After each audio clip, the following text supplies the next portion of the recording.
Quería contarles un poquito sobre esto, que es bueno, son dos partes en realidad, una parte de grafos y la otra parte de representaciones de álgebra de Lie. Y las dos al final se conectan con un teorema importante que es sobre álgebra de vértices, que eso viene de la física cuántica y por eso es que en realidad todo esto tiene sentido y es importante, ¿no? La investigación. Bueno, les cuento aquí rápidamente. Pues como les comenté, básicamente son dos partes del trabajo, ¿no? Una parte de grafos y que tiene que ver con otra teoría que son módulos para álgebra de Lie de tipo A, que es un llamado módulo de Helfand-Zetlin. Eso es porque es una subcategoría de módulos. En realidad la teoría es mucho más general, pero cuando uno quiere trabajar con todas las representaciones de álgebra de Lie, pues la categoría es demasiado grande y no se conoce clasificación completa, a no ser con ciertas hipótesis, ¿no? Entonces uno lo que hace, pues, es simplificar el problema y trabajar con una categoría mucho más pequeña que el álgebra de Helfand-Zetlin, o la categoría de Helfand-Zetlin, que no es tan pequeña, por así decirlo, pero sí es trabajable, ¿no? Y de hecho, pues, en este caso nosotros vamos a hablar un poquito sobre módulos de relaciones, que es todavía una subcategoría menor, más pequeñita, pero en la que se puede trabajar de manera combinatoria. Esa es la idea. Entonces, al final les quería hablar un poco sobre los resultados, uno de los resultados importantes, ¿no? En esta teoría. Pues aquí vamos a comenzar con un poquito de combinatoria. El objeto o la base del espacio vectorial, pues, que estamos trabajando en este caso, porque cuando hablamos de módulos, normalmente, pues, tenemos que definir la base subyacente, ¿no? Y en este caso va a ser una base de tableros, le llamamos tableros de Helfand-Zetlin, que es simplemente un arreglo triangular de números complejos en este caso. Esa es la forma típica que tiene un tablero. Nada, es como definir una matriz, por ejemplo, el análogo, pero en este caso es una forma rectangular. Esta es una manera apropiada de trabajar con esos objetos. Y, y a cada uno de esos tableros podemos asociar un grafo. Y eso es lo que he definido aquí. Bueno, un grafo para quien no tiene mucho conocimiento, no ha trabajado mucho en esa teoría, pues piénselo como que si fueran flechas. O sea, son flechas entre dos puntos, vaya, de manera bien rústica, diciéndolo es eso, ¿no? Entonces, aquí comenzamos con estos objetos I, J, que son pares ordenados, eh, y estas son una serie de relaciones que se satisfacen entre esos pares ordenados. Fíjense que la primera coordenada del par en R+, la primera coordenada de los pares, la diferencia es en una unidad. Eso es bien importante. En el R- también es de la diferencia en la primera coordenada es de una unidad, pero en una se suma y en la otra se resta 1. Entonces, son pares ordenados bien particulares. Para la segunda coordenada, pues es un poco más libre, pero eso es importante tenerlo en cuenta. Y en el R0, la propiedad particular de esos pares ordenados es que la primera coordenada coincide, y de hecho ese n en realidad depende del tamaño de las matrices que estamos hablando. Eso básicamente es n, pero ese n solo aparece en el R0 y es fijo, ¿no? Ese n que aparece aquí. Eso va a ser nuestro n siempre fijado. Entonces, aún tenemos que definir un subconjunto de este R, que es llamado el subconjunto de relaciones, en el sentido de que las entradas del tablero de estas aquí se relacionan. existe alguna relación de diferencias enteras. Aquí en R más y en R menos, la primera coordenada, la diferencia es 1, pues eso quiere decir que estamos relacionando los números que aparecen en el tablero entre líneas consecutivas. Eso es lo que queremos decir. Es decir, vamos a tener una flechita entre B31 y B21, por ejemplo, y entre B32 y B22, o entre B22 y B33. Es decir, no podríamos, por ejemplo, tener una flecha entre B31 y B11. Ese tipo de grafo no lo vamos a considerar. Sí podríamos definirlo, pero en este caso, nosotros solo vamos a ver entre líneas consecutivas, las flechas. Y entonces vamos a definir un grafo en ese sentido. Y a eso se refiere el R más, el R menos, y el R0 se refiere a la primera línea. Si se fijan, aquí en la primera línea aparece el N. Entonces, en ese caso, en la primera línea, en la de arriba, ahí sí se vale que las flechas sean, pues, horizontales también, y que no le vamos a poner ninguna restricción a las entradas aquí arriba. Eso es lo que dice. O sea, las entradas aquí arriba, en la primera línea, pueden ser todas iguales, por ejemplo.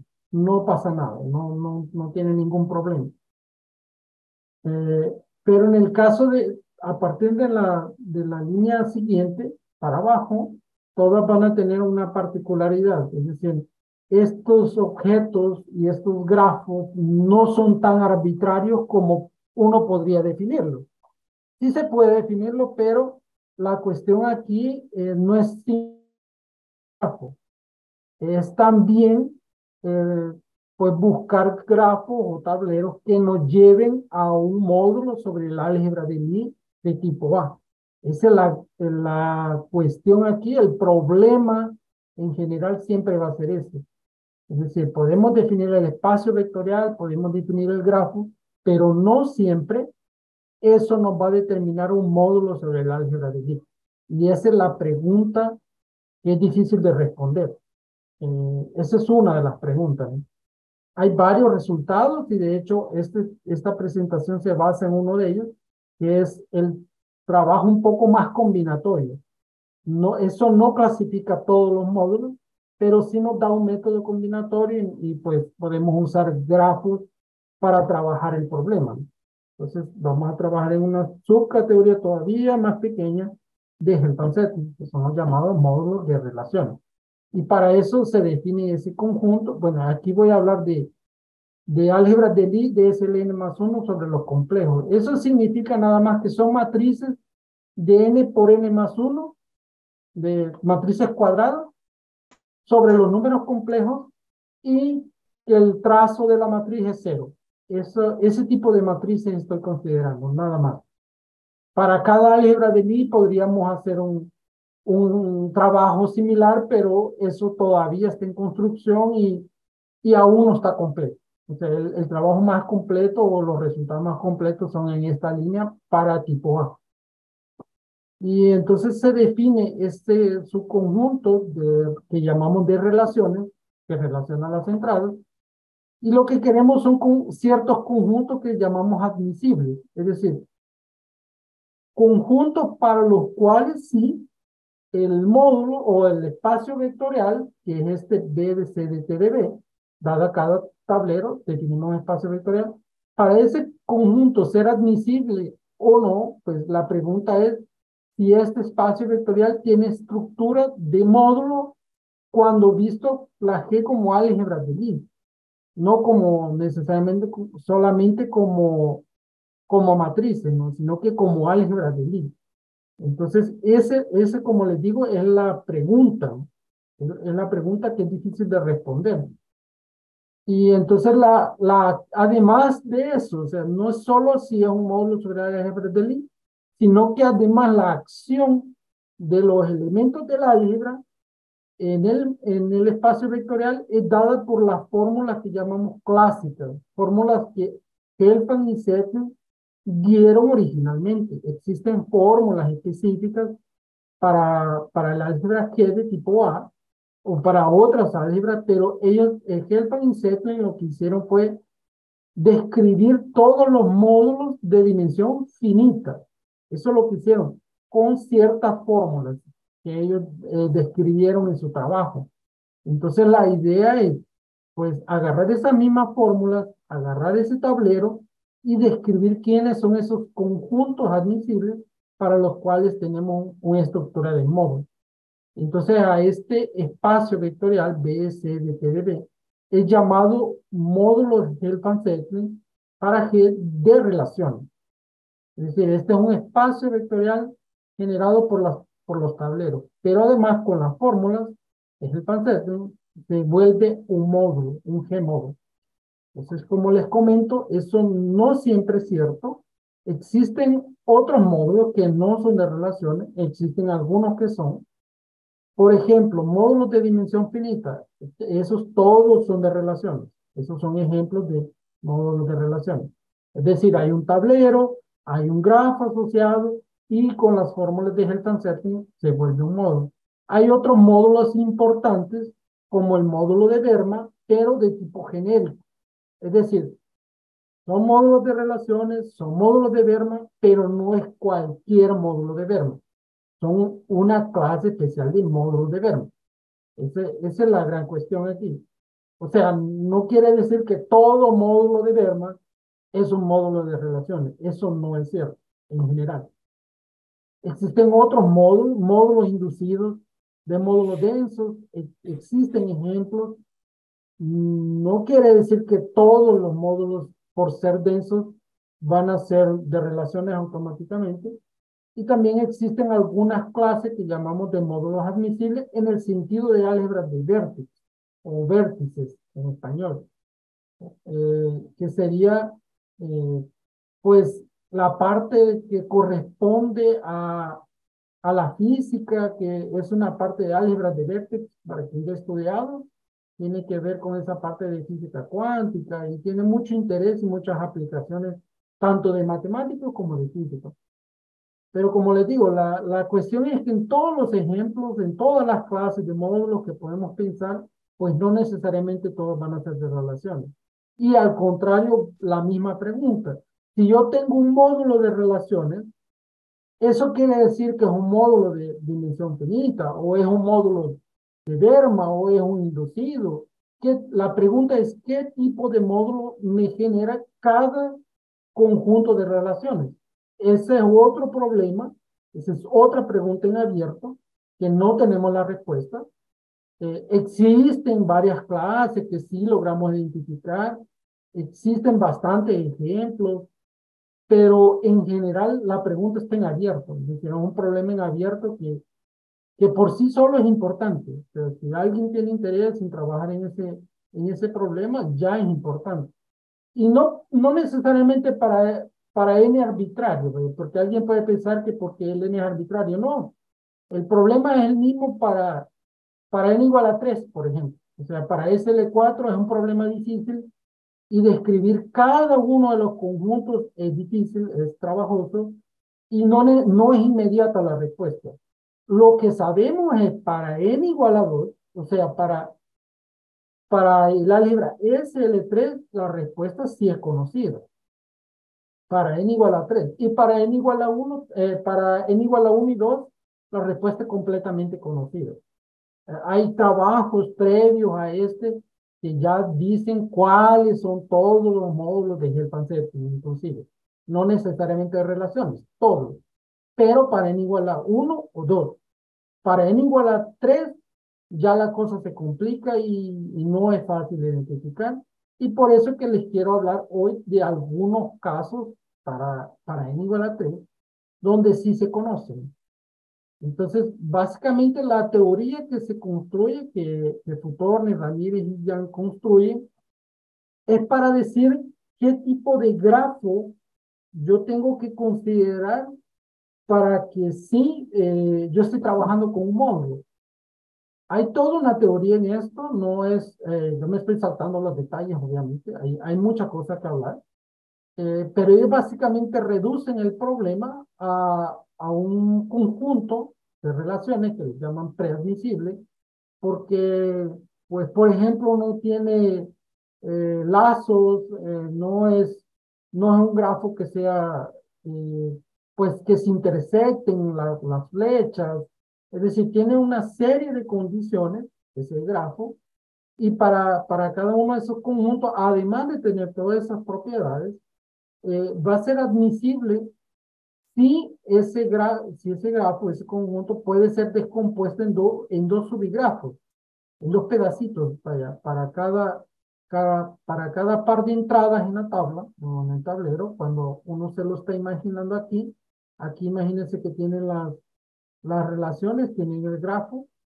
Entonces, cuando ustedes ven las entradas, entonces van a tener, el grafo va a estar formado por estos pedacitos, o por el grafo de tipo GS1 o de GS2.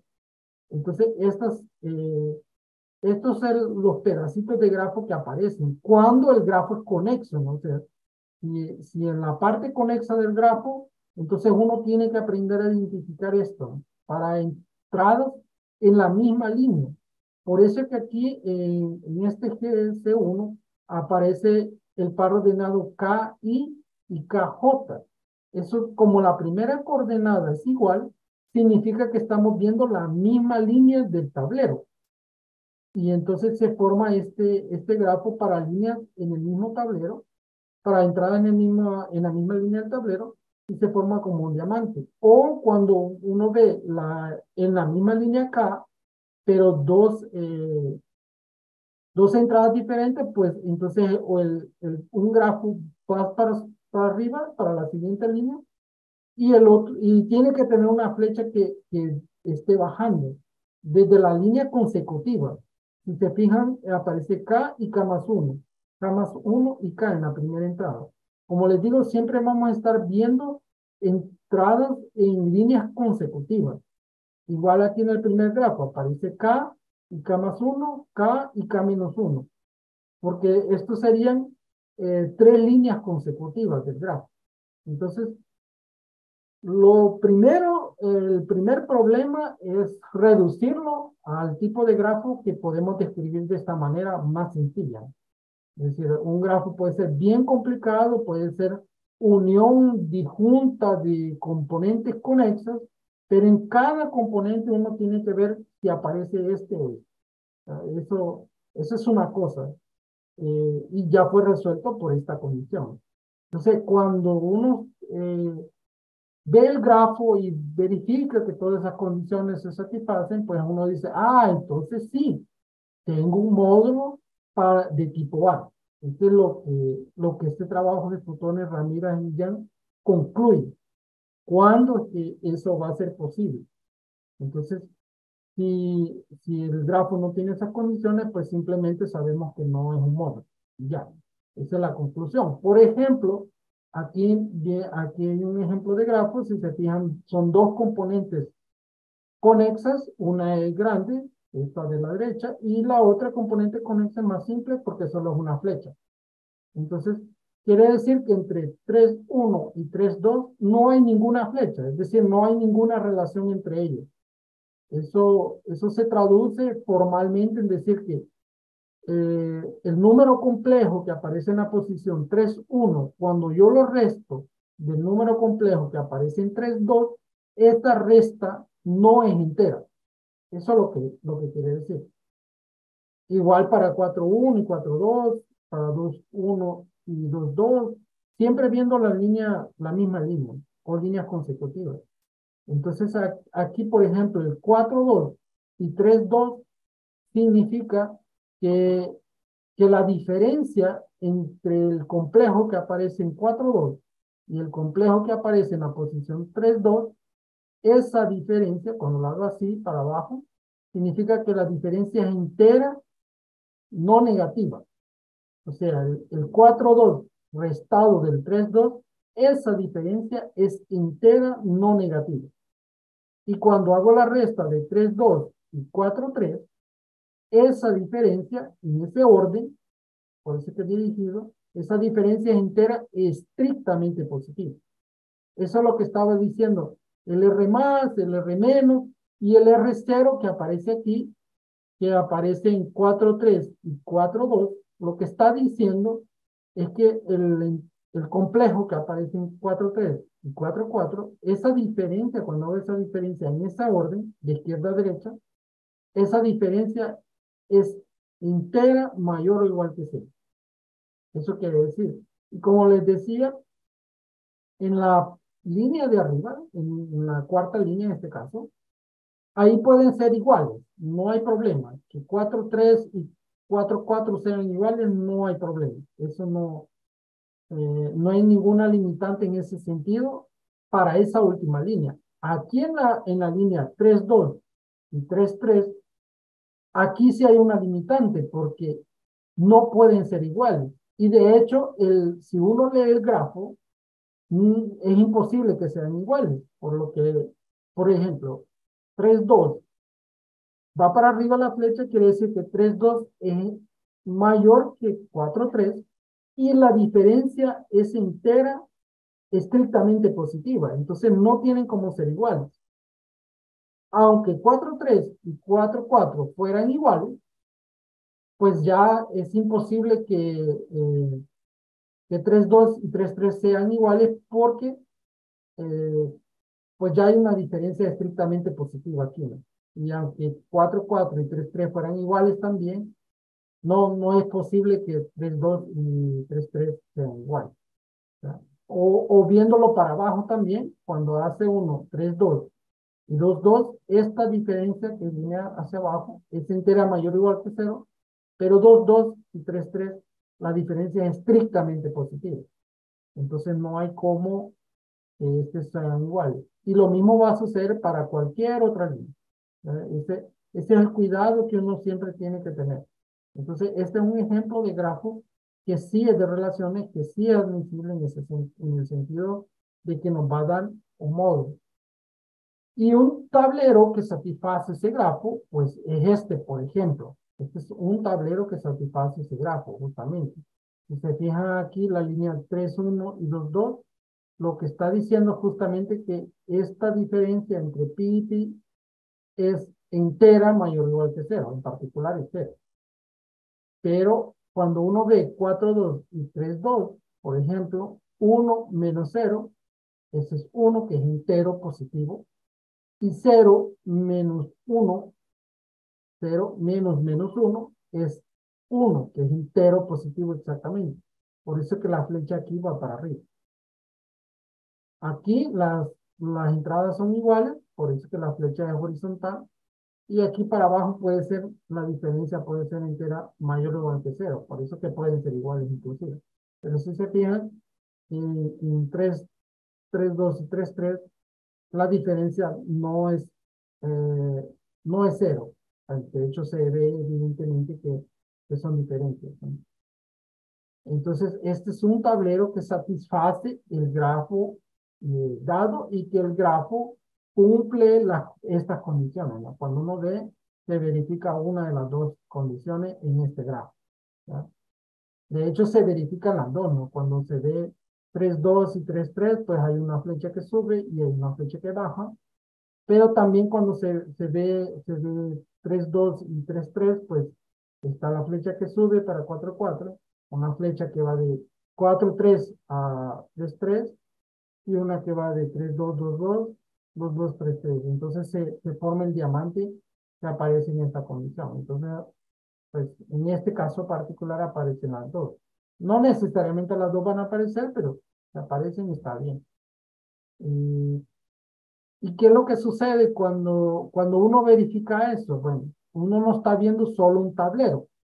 Como les decía, hay un espacio vectorial subyacente y ese espacio vectorial se genera variando las entradas, eh, todas las entradas salvo la de arriba, salvo la de arriba. Por eso que aquí en este tablero, la entrada, si se fijan, es pi 1, menos 1, y aquí también. Pero a partir de lo siguiente, aparece un más R, S, T menos 1, M, N y L. Eso quiere decir que le estoy sumando a cada entrada del tablero original, estoy sumando una variable.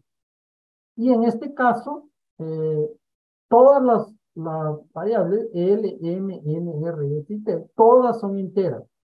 Eso es importante decirlo. O sea, son parámetros enteros. Quiere decir que este número de tableros es enumerable. Es decir, R, S, T no me interesa si son complejos. Ellos tienen que ser enteros para que yo los pueda contar. De hecho, hay un conteo aquí y eso lo que me genera es el espacio vectorial completo. Entonces, en principio, el espacio vectorial de dimensión infinita como espacio vectorial. Y ahora quiero imponerle, ahora sí, quiero volver a mi grafo y agarrar de todos esos infinitos tableros, quiero agarrar aquellos que satisfagan el mismo grafo que satisfacía ese tablero. Esa es la pregunta. ¿Cuáles de todos estos tableros, de todos estos infinitos, son los que satisfacen las mismas relaciones? Esa es la cuestión. Y a ese espacio vectorial, porque no van a ser todos los tableros necesariamente, pues lo vamos a considerar como módulo sobre la álgebra de Lie. Por eso que aquí aparece el span, porque lo que acabo de decir es la base, B de C de T de B es la base de todos estos tableros, que son traslaciones, y el span, pues el espacio generado es el espacio vectorial. Y si en este caso, si imponemos las restricciones, pues esos parámetros que adicioné, que son las variables, pues tienen que satisfacer esta serie de restricciones. Es decir, son números enteros, pero que satisfacen esta desigualdad, este sistema de desigualdad. Entonces, pues el problema ahora es saber si el módulo que se genera, suponiendo que ya es módulo, si es simple o no. Esa es otra pregunta. El módulo es simple, en este caso no. ¿Y cómo yo sabía que no era simple? Eso basta ver el tablero. Aquí el tablero original. Porque aquí hay un par de entradas que son iguales, pero en el grafo no aparece la flecha. Es decir, es como que si el grafo estuviera incompleto. Cuando está incompleto es porque el módulo no es simple. Es decir, tiene submódulos. Y entonces por eso es que aquí en esta otra parte ya le agregué la flecha que le faltaba y ahora sí, ya no puedo agregar más flechas. Como ya no puedo agregar más flechas, entonces el número de tableros se disminuye, pero el módulo que se me genera va a ser irreducible. Esa es otra propiedad que tienen estos módulos y por tanto es fácil, digamos, ver la irreducibilidad del módulo. Entonces, en este caso, agrego una condición adicional y pues ya tengo mi base del módulo. Esta es la gracia, básicamente es eso.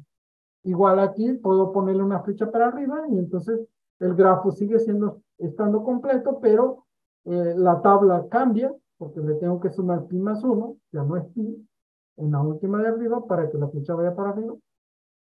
Y pues una condición cambia, pero es otro sistema de desigualdades y el módulo sigue siendo simple. Entonces, la pregunta va a ser, esos dos módulos simples, ¿qué tipo de módulos son? ¿Qué propiedades tienen? Como les digo, ese es un problema en general en abierto, incluso para SL4, porque aquí estoy hablando de SL4, pero el problema es abierto. No es evidente, no es obvio. Solo viendo el grafo y diciendo, bueno, ya es simple, pero no es obvio saber qué tipo de módulo es. Eso no se sabe. Hay ejemplos que sí se sabe, por ejemplo este, y es el problema al contrario. Yo tengo el módulo, que es un módulo de Verma, tengo las condiciones que se satisfacen, qué tipo de módulo de Verma es, porque tengo el peso, y entonces quiero saber cuál es el tablero asociado. Es decir, ese es el problema al contrario. Si ya conozco el módulo, la pregunta es, ¿existe algún tablero y existe algún conjunto de relaciones que, que realice este módulo que ya tengo? Pues en este ejemplo sí está este tablero, pues aquí todas las entradas B1, B2, B3, esas se satisfacen esta suma menos 6, satisface que las diferencias entre números son no enteras. Entonces puedo decir que tengo el grafo Tengo el grafo asociado, el módulo es simple, porque el grafo está completo, y tengo mi base de tablero. Entonces, en este caso, puedo concluir completamente la pregunta y pues dar una respuesta satisfactoria para este caso. Eh, que sí existen módulos de relaciones, pero como les digo, no todo los módulos de Berman, por ejemplo, es de relaciones. Y pues, ¿qué es lo que podemos decir? Por ejemplo, cosas como más generales. Si yo tengo este módulo de peso máximo y los pesos, uno es no entero, el primero no entero, el segundo es entero positivo, el tercero entero positivo también. Entonces, en este caso, yo concluyo que el módulo es de relaciones y más que eso, el módulo es limitado y el grado es este, ¿no? Entonces, en este es el tipo de problemas que uno dice que tienen, que es, dadas las condiciones del módulo, encontrar el tal tablero, y es que existe. Y en este caso, pues lo defino. Estas son las condiciones que satisfacen las entradas del tablero. Este es el tablero y el grafo es este. Entonces, y la base ya está aquí, ¿no? Siempre va a ser la misma, el mismo método. Definir el grafo, definir los tableros, definir la base. Y las fórmulas, pues son las fórmulas de Helfand-Server de integración dada. Entonces, en este caso, pues, si se fijan, basta comparar este grafo con este de aquí, eh, con este que aparecía para el Berma y ver que son completamente diferentes. O sea, hay tres tipos de grafo. Este es diferente. Aquí aparece otro. Entonces, son bien parecidos. Aquí hay otro, por ejemplo. O sea, si se fijan, son grafos bien diferentes. Aquí son tres componentes diferentes. Entonces, lo que uno le gustaría saber es qué tipo de módulo es. Es lo que no sabemos. Entonces, hay otros, por ejemplo, este se parece con este. Si vamos a ver solo los grafos, se parecen bastante y uno podría creer que es el mismo módulo, ¿no? Bueno, pues es un módulo simple, sí, si consideramos, es simple si consideramos este tablero. Que si se fijan, solo le cambié esta componente de abajo, que le puse un 0. Antes tenía B1. Aquí en este problema original, aquí la de abajo tenía B1. Entonces le cambié y le puse U0. Y como le puse U0, pues simplemente le quité una flechita y continúa siendo maximal el grafo que yo estoy considerando. Por tanto, continúa siendo simple. La pregunta va a ser qué tipo de módulo es. No va a ser el mismo, pero tengo la base. Y entonces en este caso, para este ejemplo, pues el módulo cambia, es simple, pero es un módulo inducido de SL2. Le llamamos de esa forma. No es un módulo de peso máximo, pero es un módulo que es inducido parabólicamente de SL2. ¿Ya? Y aquí está la cartán que está asociada, bueno, una parabólica. En fin, esos detalles creo que no vienen al caso, pero lo que quiero ver es qué pasa si le quito otra flechita al grafo. Entonces, como tengo otra flechita, pues tengo otro tablero, le agregué otra, ahora es U0 y 1, le agregué otra variable, para que siga siendo simple el módulo, porque el grafo sería maximal, no puedo agregar ni quitar más flechas, pero por el simple hecho que le quité otra flecha, pues entonces el módulo es inducido de SL3 en este caso. Siempre todos estos módulos van a tener dimensión finita, más que eso, limitadas, pero es otro tipo de módulo. Y si se fijan, las desigualdades son bastante parecidas. ¿Y qué pasa cuando le quito la última flecha aquí, de 4, 1, 3, 1? Pues lo que resulta es que le tengo que agregar otra variable, U2. Las relaciones son parecidas, pero el módulo ya es cuspidal.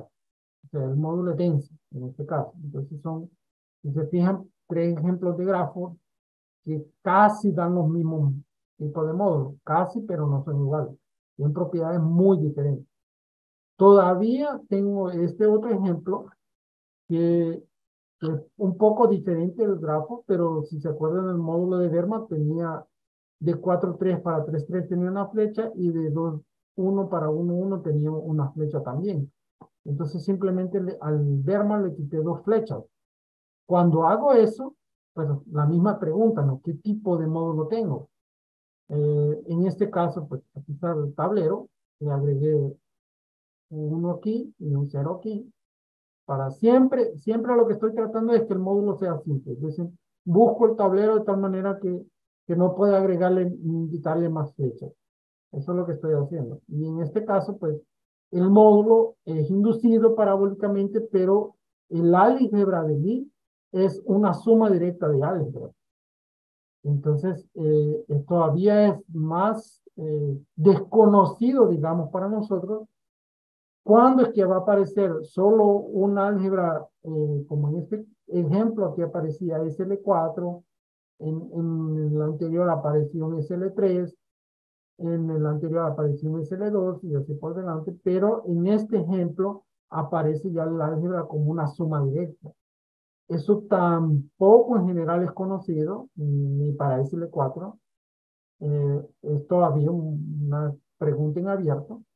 Y nada, quería mostrarles algunos, pues de lo que estoy hablando, ¿no? Básicamente resumiendo, lo que estoy haciendo aquí es que tengo el tablero, este tablero, por ejemplo, con el que comencé, tengo el grafo asociado a ese, que fue el primero, que es el peso máximo. Tengo el conjunto de desigualdades que satisfacen las relaciones. Y entonces lo que me pregunto es qué tipo de módulo es. Pues cuando lo veo así como el reticulado, esto es lo que estoy viendo. Esto significa que estoy escribiendo el módulo como una suma directa de, por decirlo así, de autovalores y autovectores, de manera más simple posible. Que el 1 que aparece aquí en los puntitos rojos, eso significa que solo hay un autovector para cada autovalor. Eso es lo que estoy diciendo. Aquí en este puntito rojo en todo, que aparece 2, significa que hay 2 autovectores. Y así por delante. Aquí hay 3 autovectores, hay 4, etcétera. Entonces, estoy descomponiendo el espacio vectorial como una suma directa de esos subespacios de autovalores y autovectores, para decirlo de manera simple. Y entonces, esto es lo que tengo que lograr ver a la hora de ver el tablero o el grafo. Eso es lo que yo quiero saber en general, digo. En este caso lo sabemos, estamos viendo el reticulado, estamos viendo las propiedades. Y si comparamos con otro tablero, el tablero es el mismo. Recuerden que solo le puse un U0 aquí en esta parte. Eh, el grafo es parecido con el anterior porque solo le quité una flechita.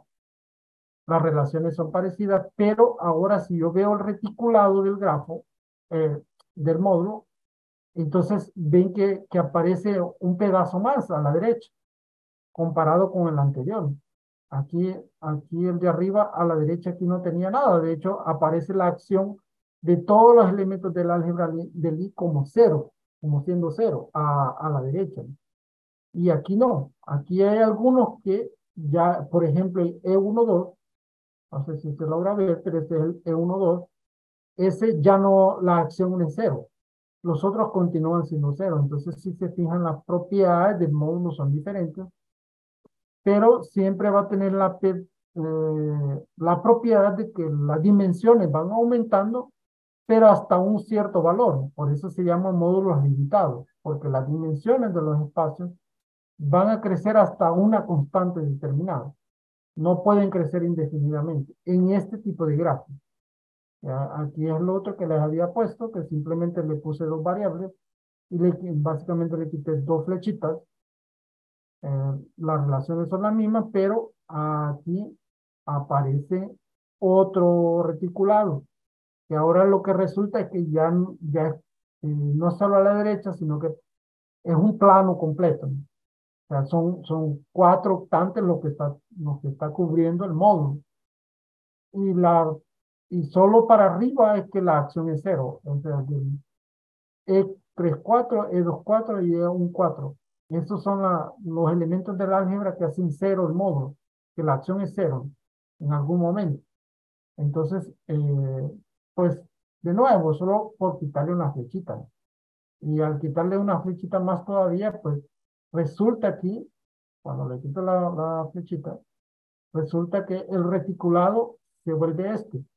Entonces, en este caso, cubre todo el espacio, pero más que eso, las dimensiones ya son constantes. Es decir, ellas ya automáticamente alcanzan la cota superior. Por eso es que se llaman limitados estos modos, porque tienen una cota máxima de dimensiones. Y en este caso, pues el módulo ya comienza con la cota máxima y es constante la cota. O sea, en todos los espacios de autovectores, todos van a tener las mismas dimensiones y en este caso, en este ejemplo es 42. Entonces, lo que les quiero decir es que se engaña quien piensa que porque el grafo es bien parecido, pues el módulo va a tener las mismas propiedades. No es cierto. Tampoco sabemos qué tipo de módulo es para cualquier grafo en particular. Es decir, tenemos algunos, estos ejemplos, como les decía aquí, el grafo sí es un poco diferente a los anteriores porque pues tiene menos flechas y además solo son dos líneas de flechas, son los componentes. Y el reticulado es muy diferente porque en este caso las dimensiones no son limitadas. Y si se fijan es bastante parecido, pero es diferente a los anteriores. Entonces todavía es un misterio esa parte, ¿no? Este ejemplo es bien interesante porque para quien estudia secuencias y series numéricas, pues si estudia un poco este ejemplo se va a dar cuenta que aquí hay una serie numérica muy conocida y muy bonita. Entonces, para que tenga curiosidad, pues aquí hay escondida una parte de numérica también, que no sabemos, que tampoco sabemos qué tipo de serie es para cada grafo asociado. No sabemos. Yo hice esto, pues, y en este ejemplo sale una serie conocida y bonita.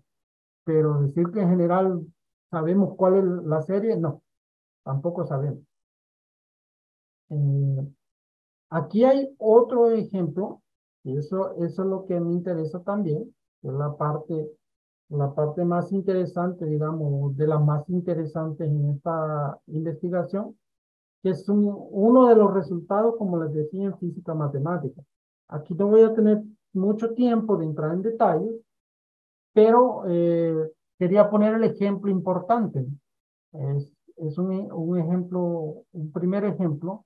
Aquí hay mucha teoría por detrás, qué significa órbita principal, qué significan estos pesos, eso no puedo explicar ahorita, si alguien quiere, pues lo platicamos.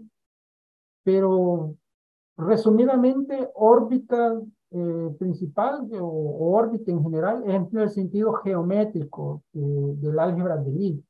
Uno descompone el álgebra en elementos adnilpotentes. O sea, no es cualquier elemento que va a estar aquí, sino que son los que la acción en algún momento da cero.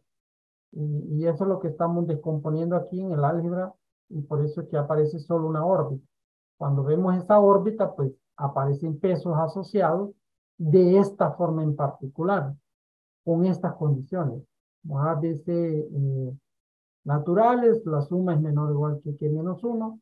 Estas, estas constantes P y Q son dadas, eso viene de una interpretación que se le da en física, tiene un sentido que viene heredado de toda esa teoría, pero lo que estamos aquí viendo es simplemente las relaciones que tienen. O sea, este es un ejemplo importante y estamos viendo las relaciones, que significa que B1 y B3 no son enteros, que B3 y B2 no es entero, pero que B2 y B4 no es entero, no implica, pues, implica que los otros son no enteros, que B1, B4 no es entero, que B2 y B3 no es entero, dice, todas las diferencias aquí en este caso particular no son enteras, entonces es un módulo bien especial. La suma de las variables es menos 6. Eh, entonces podemos saber quiénes en realidad son estas variables, ¿no? Aunque le estoy poniendo B1 a B4, uno puede resolver el sistema que está aquí por detrás y pues saber quiénes son, ¿no? Pero eso no viene al caso, es un problema de álgebra lineal básico. Lo importante aquí es que se parece a los otros módulos, en el sentido que cuando las entradas eran iguales, aquí todas son de 1, aquí de 3, pero aquí la única diferencia es que B2 se le estoy sumando 1. Entonces, a este tipo de grafo, aquí la flechita va para arriba. Si se acuerdan del ejemplo del módulo de Verma, pues todas las flechitas venían para abajo y eran 3 componentes conexas también. Entonces, hay una sutil diferencia aquí nada más, que es solo una flechita para arriba. Y no por eso deja de ser un módulo de Verma. Este es un ejemplo en el que una flecha va para arriba, pero el módulo es de Verma. Entonces, es un ejemplo también importante, es bastante estudiado, y uno puede generalizar este ejemplo, aquí es lo que me interesa aquí, que esta forma de los pesos, en realidad se puede ver para cualquier n, para SLN más 1, en la órbita principal, y tiene esta forma los pesos. Entonces, en este caso, se puede probar también que todas las diferencias son no enteras, es decir, el peso lambda más rho en esta corraíces, esto no es entero. Entonces, en este caso, por eso podemos concluir que si pues el peso está en la órbita principal, son pesos admisibles en el sentido de álgebra de vértice, entonces el módulo de peso máximo es un módulo de Helfand-Setting de relaciones o un módulo fuertemente manso para todo W. W aquí es el grupo de Bayer. Es, o para decirlo de una manera más simple, es el grupo de permutaciones de tamaño n, o el grupo simétrico. Entonces, este es el tipo de resultado que nosotros queremos. Como les decía, solo tenemos la información del módulo, qué tipo de módulo es, y entonces lo que queremos saber es si es un módulo de Helfand-Setting con las fórmulas, con los tableros, con los grafos asociados, y en ese caso les llamamos de tipo manso, porque les digo, no se conoce en general todos los módulos de Helfand-Setting, no los podemos realizar aún, o sea, no tiene una base del espacio, un grafo asociado, eso es un problema más difícil.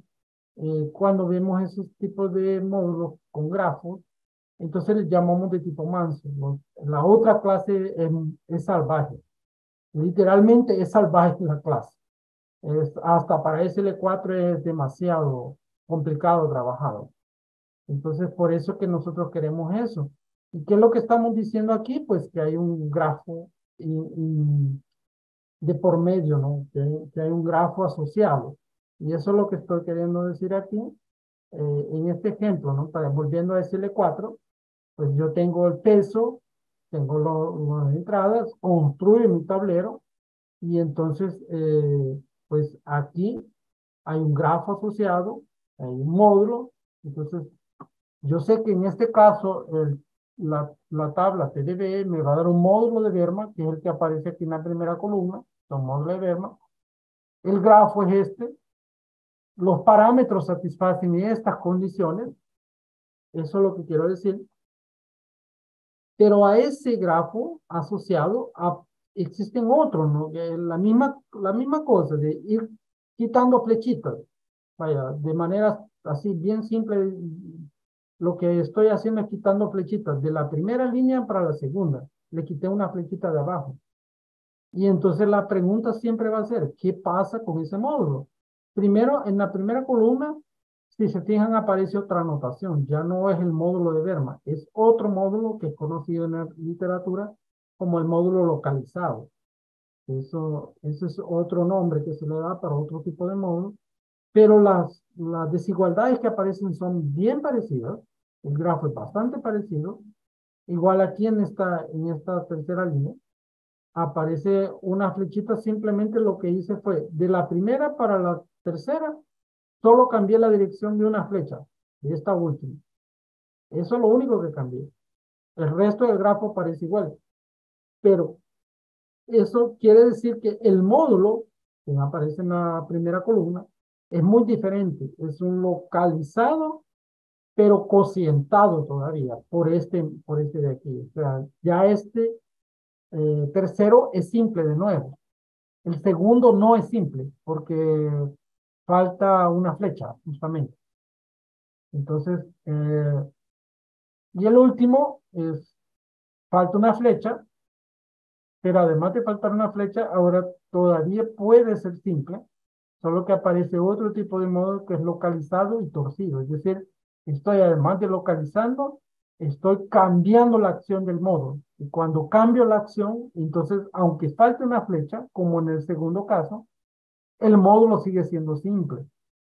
Entonces, lo que le quiero decir es que no es trivial ver el grafo y automáticamente decir qué tipo de qué clase de módulo es, aunque los módulos son conocidos. Aquí el primero es un módulo de Derma, este es un localizado de un módulo de Derma, este es el cociente simple de localizado y este localizado torcido. Ya existen en la literatura, se conocen cuáles son las propiedades, cómo construirlo. Lo que no se sabe es cuál es el grafo asociado. O al revés, si tengo el grafo, qué tipo de módulo es. Y otra cosa importante de este último ejemplo que les quería mencionar es que el primero es un módulo de Berman. O sea, todas las dimensiones de los espacios de peso son finitas. No son limitadas, pero son finitas. A partir de este segundo, el tercero y el cuarto, todas las dimensiones son infinitas. Por eso es que no estoy construyendo reticulado en este caso, en este ejemplo, porque no se puede, digamos, construir el reticulado, simplemente imaginarse que en los tres casos últimos cubren todo el espacio, todo RT, y cada puntito que yo ponía aquí, aquí, así, cada puntito aquí tiene infinitos vectores, autovectores. Eso es lo único que puedo imaginar en esos tres casos. Entonces, estos son ejemplos de módulos sobre álgebra de Lie, pero con espacios de peso de dimensión infinita.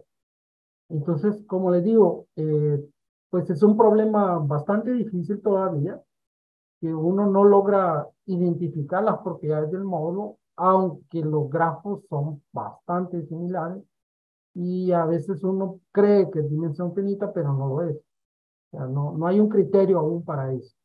Eso más o menos lo que les quería contar. Y lo que pueden hacer, o la tarea que queda para quien quiera, pues pueden programar esto en cualquier software matemático y ustedes van a calcular estas dimensiones, ¿no? Porque simplemente es contar aquí los parámetros que aparecen, ¿no? Qué tantos tableros aparecen, ¿no? Es un problema de conteo básico. Eso es lo que les quería contar. Se puede programar, yo lo hice. No es tan complicado y lo pueden hacer en cualquier software. Y esa es la parte bonita, ¿no? Aquí tiene una parte bien combinatoria, que de por sí solo es un problema interesante. Pero era eso lo que les quería contar. Aquí están las referencias para, para quien tenga interés en esta parte. Este fue el artículo que publicamos pues, hace poco en la Journal Algebra, y en el que está el último ejemplo de espacios de peso de dimensión infinita. En lo anterior, pues, se publicó en 2021, que sí tiene los módulos limitados, nada más, en el segundo. Aquí hay otros artículos relacionados y pues la tesis en la que pueden encontrar más detalles sobre esto también, si les interesa. Eso era eso lo que les quería contar.